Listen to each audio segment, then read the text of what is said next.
Where am I going now? What am I doing next? Should I do more conduit around the circumference? With this much crap everywhere? Oh, I don't know, man. Let's mount some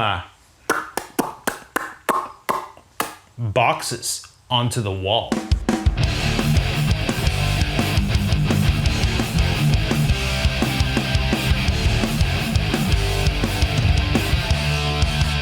All right, we're gonna have this, I'm thinking down here, but I was also thinking of putting it on here somewhere. I don't know. 3/4 inch connection. Should just clear. Yes, right there like that. Probably go right under the box. Either way, I'm clearly using this punch out here. These little offset bushings, or whatever they call them, make it really easy to do something like this. And it's funny because these things are really expensive at the hardware store, but like actually quite reasonably priced at the electrical supply that I went to. There's a little nubbin stuck there. Oh wow, this is gonna be fun. Do I need to get the Dremel just for that stupid little nubbin? Basically, it didn't detach properly. It's gonna be difficult to get it into place with that little stupid thing sticking out. I'm done asking nicely.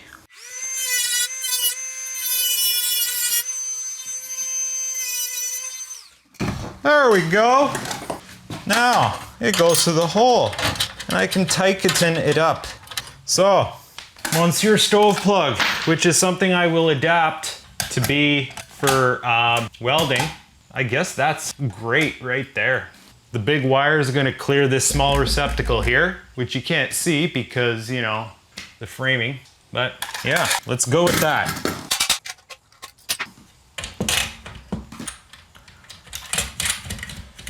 All right, just gonna make sure we finagle that nice and good. I'm gonna get my marker. Wow, that was awesome. Pilot holes so that it mounts really well. I'm all about pilot holes. And I got this bit ready to go with a 3/4 inch mark out on it already. 2 nice screws should be all I need, maybe. I'm gonna go with 4 screws because the load of one of the cables I'll plug into this is actually pretty heavy. One of the reasons why I'm choosing this is because I have a 25-foot extension cord, a stove plug extension cord that'll plug into this. So ultimately the goal here is I'm gonna wanna do some welding, and a welding could use up to a 50 amp circuit. That's perfectly what this thing is. So I already have a scrap whip, and it's gonna be nothing to splice that into an adapter receptacle to plug in a welder. Meanwhile, if I wanna use it out in the yard, out in front of the shed, which is very likely how I'm mostly probably gonna use it, well, bam.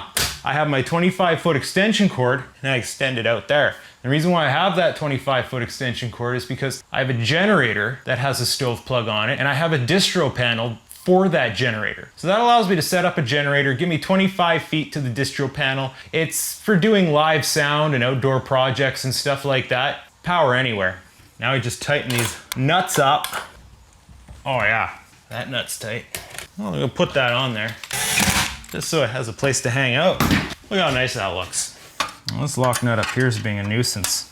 Sometimes these wrenches, they just won't go into the nooks and crannies you need them to. Use it as a punch, risk damaging it, yeah. Realistically, it's plenty tight enough. All right, what's next? The switch box. This is gonna be for the outdoor lighting and the ventilation. Yeah, I'm going all out. Probably tap off there and pa-cham, like that. Actually, I might bring it down one just so I use the nice punch out. And I gotta get rid of these stupid ground screws that stick out too far. I'm not gonna need them anyway because I'm grounding through the conduit. Hey, so right there, right there. This is thin metal. I guess it's cheaper for a reason.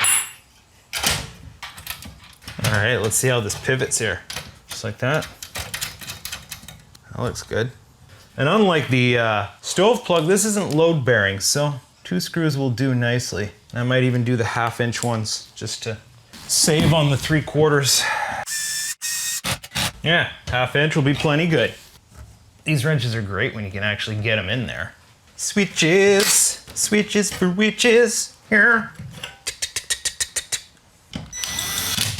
Oh, little warpage. Oh, that sucks. I don't like that. Maybe this isn't the mounting solution I want for this. Not if it's gonna warp like that. We'll see, I'll set this aside. I might just return that. The switch plate cover I got has the ability to do the job alone. You just have to punch out the select holes and then it'll bolt right onto these screws. So I might just do that. So the other silly idea was a cutoff for the heat. Thing is, do I have enough stub here to get to the receptacle itself? Or do I just put the receptacle underneath or beside it? So one idea, mind you, I might as well mount this because it's not like do I have 5 inches of stub there? I'm thinking of conduiting a 90. I do. I would have enough room to do down to a receptacle. Is there enough room to go from this one here and to here? Yes, it definitely does look like it. The switches would be right close together, but it would be ergonomically ideal. So let's give it a try. And as much as I hate putting a hole in this vintage beauty, I kind of need to take it apart here, bud. Oh, okay. That door will slam into there. So that goes there somewhere. This will go here. Now, let's see. Lock washer's locking up, but it's good right there. Oh boy. Now it's not sitting right because the equipment has screws that stick out the back. There, that feels right now. I'm still wearing these damn glasses, getting in my way. All right, gonna go 1/2 inch again because I have so many of them and 4 of them are gonna hold this down rather well. Now we need clearance behind for the screws, the mounting screws here, so it's a little bit small, but they should snub in there rather well. Now I don't want to fasten this on with the beefcake machine here. This requires a little bit more subtlety. There. That's a nice looking switch, other than the fact that I need to put a plug in the top and I'm gonna have to remove this box to do it. Oh, here's a perfect example and this wrench won't fit. All right. So now, the offshoot receptacle. I need a snippet of conduit here. Question is, if I just straight up 90 one of these,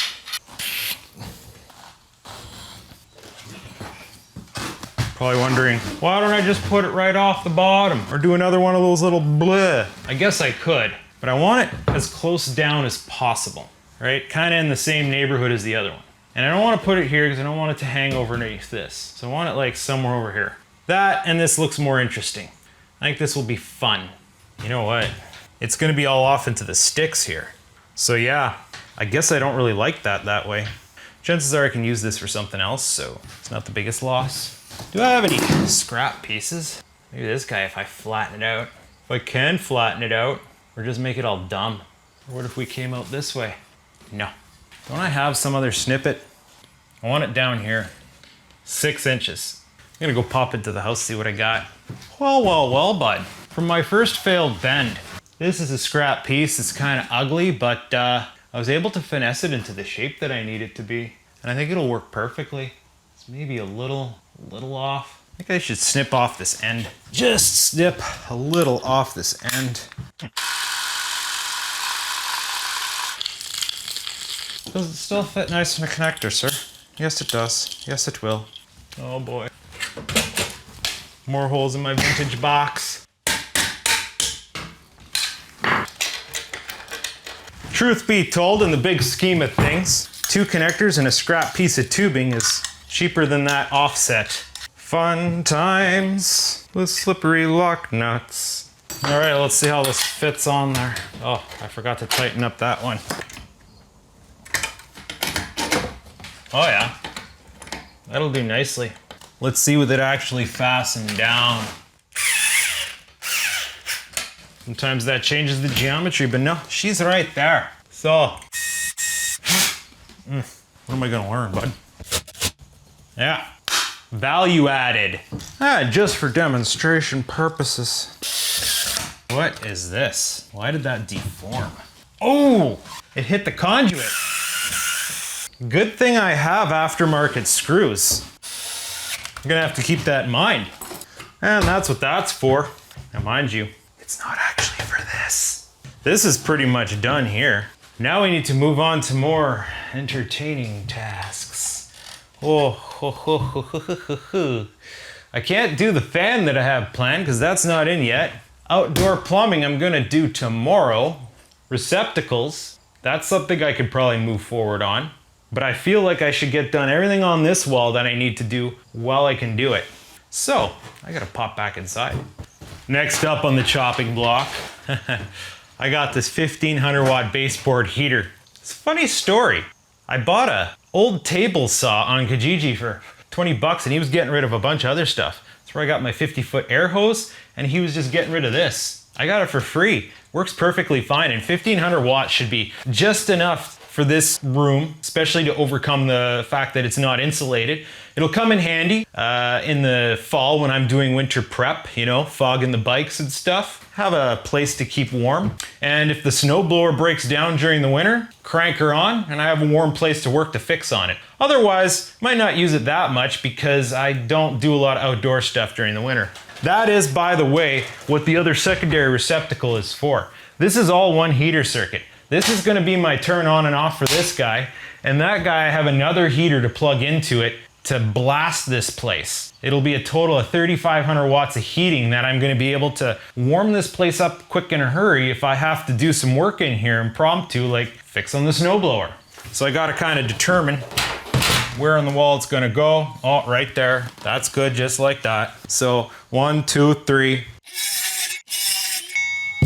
I quickly cut off some 6-inch plywood blocks because I don't want to mount something that makes heat directly to plastic. So these are just gonna right there. Gonna use more of those structural screws. I guess I'm gonna have to blow holes through these things. That also means I'm gonna have to square up a line on them. Well, let's see what we have here. It structurally is right there at 1 3/4. So 1 3/4, 1 3/4. That's great, I can do everything with just this square. We're gonna be once again using these nice galvanized screws, the same ones I used to put the last piece of plywood on. So we gotta blow some holes through it to go in. A little bit more center, there's a dip here that we're gonna try to make use of, so.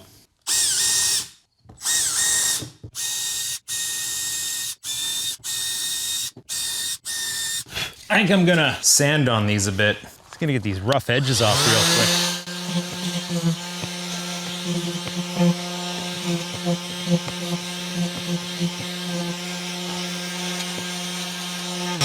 These are the tongue and groove end, if that matters to you.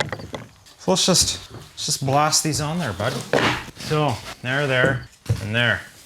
I'm gonna put them above the metal part. This one's over. Here's the fixtures. Man, these screws and plywood go really well together with this wall. That one's sitting a little bit funny, but that'll be okay. Now we gotta sit our ass down in all these wood chips and see about getting that up on the wall. Gonna need my pilot, 3/4 inch. So, we're gonna get one hole started. Just that one alone. Right, pivot her into place. There we go. I forgot to put one here. All right, how's that feel? Oh yeah, that's perfect. That's not going anywhere. Yeah. Now we have to tube her up. So even though this is the switch for the heating, there's obstructions here. I got a nice hole ready to here, and I'm pretty much gonna be duplicating this, but bringing it down to there, which is gonna be fun. If I recall, that was a 10-inch, 8-inch. So the way this worked before, we're starting 8 inches down, do that exact same offset, 8 inches, 2 inches, 30 degree, where's my marker? 8 inches, 2 inches down, 10 inches. Those are my 2 marks for 30 degree offset to get it down there. That's gonna get it tight to the wall, and then we'll have to offset it back up here. So 30 degrees, straight up. And second mark bend, 2 inches down, square it, just like that.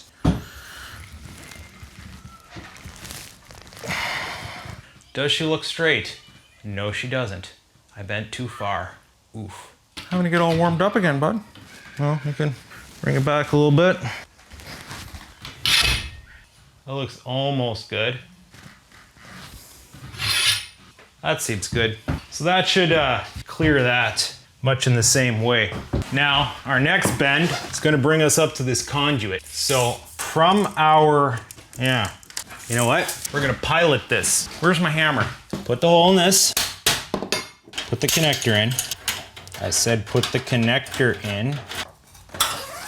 Now I'm gonna get this scrap piece of tube here. I'm gonna seat that into place. And that's gonna be our rough reference so we can measure down from this 8-inch mark. 32 inches. So 32 plus the width of the conduit, 32 and a half. So from here, the dragon we're tracing, 32 and a half. That's where a bend has to be. But in order to get it there, 5-inch stub, we have to bend our 90 here. And our 90 has to go into this general direction. No, that's gonna be wrong. Upside down and backwards, upside down and backwards. Yep, that'll be right. Gotta square it though. All right. Moment of truth.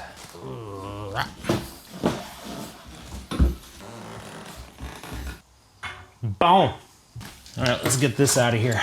Let's get a connector on the box. Now let's see roughly how it's gonna go in. It's actually a bit too long, but this should hit the wall. But then we're gonna need some sort of an offset, right? It looks about roughly the same as a box offset, so maybe we try doing a box offset. We're gonna move the offset down a little bit though. So we might have to cut off slack. Yeah, I'm seeing roughly 1.5 inches that's gonna come off. So we'll go, 4 inches seems about right. And then 10 degree, it's 2 1/4 from there. I wonder if they have a tool that lets you quickly put a mark all around something like this. All right, so I'm gonna make sure we're getting this all in the correct directions. It'd be good to chalk up that other side there. So this is relatively level, yes. Find our mark on the tool. Wait, it's probably easier if I go this way. One little tenor. Flip her around, pull this guy up. Wait, that doesn't make sense. That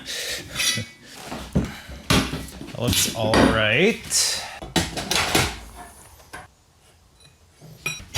Cut it to size, sir.